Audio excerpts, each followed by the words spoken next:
as far as driving goes, and unfortunately with the way it's been built up, we've lost a lot of the prime areas. But I mean, back in the 60s and 70s, you've got James Dean running, Mulholland Drive. It's a legendary road. We can go up and take a look at it. It's all been over, as far as a lot of people living up there now. People don't run anymore, but there's a lot of kids who come up with the Porsches from the valley, and just other guys who come from the other side of the hill, and a lot of money went down back in the day. It doesn't happen anymore, or it doesn't happen anywhere near the way it used to, but it's been a history up there. I mean, I've had friends who run up in these canyons since the early 70s, and it's funny, you get the guys coming in now with the Evo 8s and the new Minis and that type of thing, and they think more or less invented canyon driving. This stuff's been going around for a long, long time.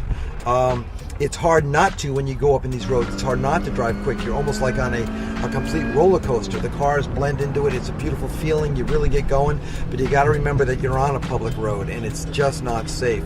The canyons are almost too much fun. I find with myself, I try to stay away from it just because you kind of get rolling and the car just feels good and everything feels great, but you look down and you're seriously hurting the speed limit.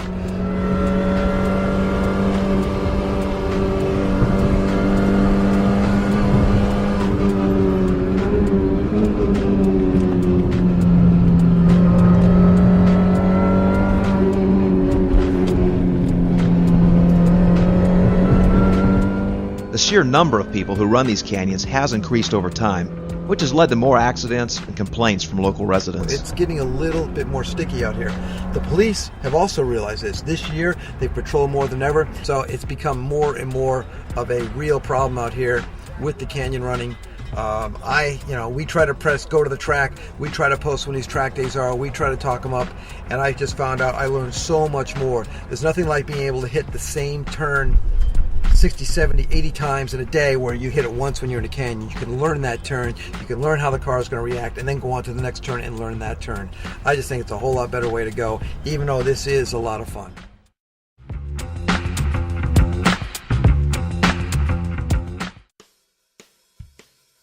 Every year, rally diehards converge on the Rim of the World Rally. The hot and dusty conditions around here have been known to destroy many cars in this race. This year, we head up to Rim with the gravel crew to witness this annual event. We're on the rally stage right now. They'll be coming the other direction. We'll stop back there and park by that big old power line gig, right? And from there, we'll shoot. When they go back the other direction, they shoot off to the right there. I think there's a bit of a lip where they get some good air, if I remember right. I don't know. We're only going to go a little bit further and turn around because I'm sure they're going to start blasting these stages pretty soon.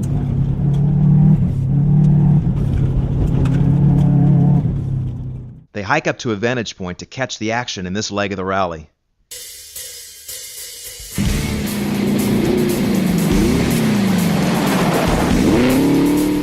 Rally is a very demanding sport that puts a lot of stress on not just the driver and vehicle, but also on every member of the support team.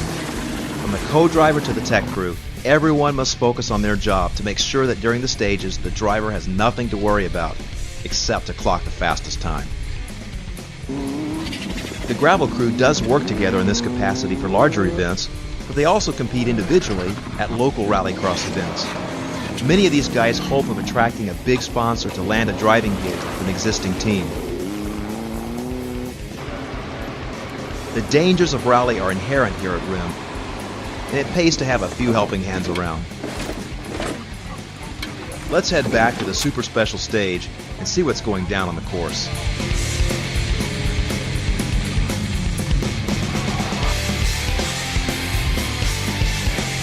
These spectator-friendly stages get the fans up close to all the action.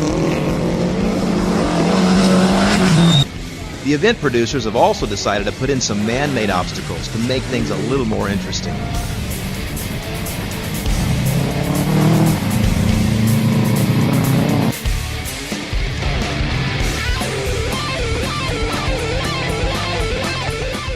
As the sun sets on another day, we head out on a secret run with some of the crew.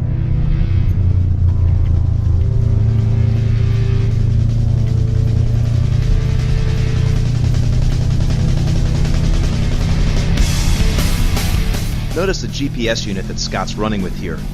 The gravel crew has been known to route pace notes of a few local canyons around these parts. In the daytime, this place is relatively empty, but at night, the canyon comes alive with the sounds of screeching tires and engines at wide open throttle. These isolated canyons tend to attract less attention from the authorities. This particular spot usually brings out only the hardcore racers at this time of night as well.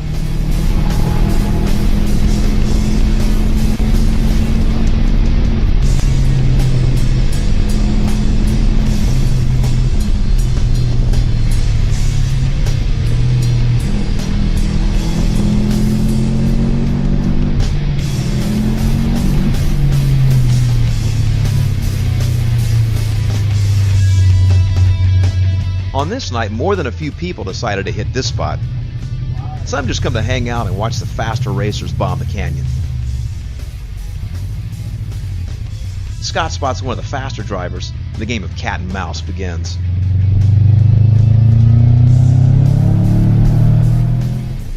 There's no room for passing on these narrow roads, so Scott's just trying to catch up to him and stay as close as possible. Meanwhile, the front runner is going all out to try to extend his lead. In the downhill, horsepower is less of a factor since suspension setup and driving skill will dictate the fastest run. These guys are only topping out second gear in these technical sections. To be fast, they must find the correct braking and acceleration points at each corner.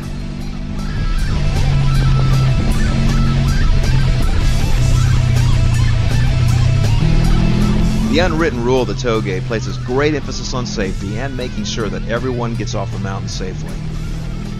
In the end, it's all about having fun and not destroying your car in the process.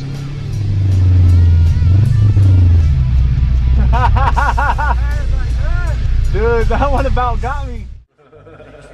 Getting back to the hotel, it looks like the party's already begun. Stop everything. Will. Hey, all right. Hey, but we'll be back. Take that boy home. Yeah. Hey, leave him there. This is Travis. I'm sorry, I should speed up a little bit. Travis. Travis Cock. Hold it. There you go. Travis Cock. It's Travis Cock. Travis looks a little steamed. Is that a personal thing? Oh. Personal thing? Oh. Oh. I need beer. The day I bought my car, I went over to Jack in the Box and saw Scotty over there, and he's like, "Hey, you want to rally?" I was like, "Sure."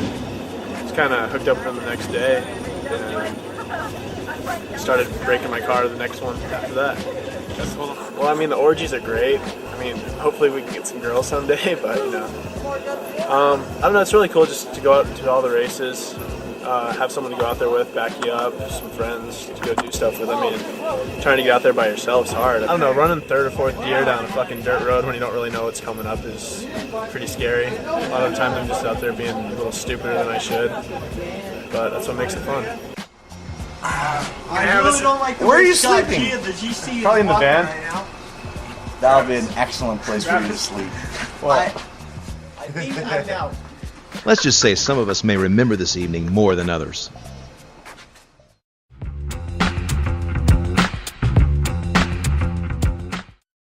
We return to San Francisco to meet up with Calvin at his home.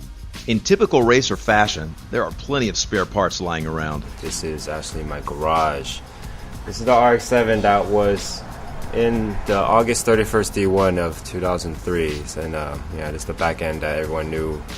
That went up in a K-wall, they're in a competition and everything, so yeah, like, this is the car, still intact. I was actually getting to a point where it's actually become like a real, you know, it was a race car, like, had occasion there and everything was all set, like,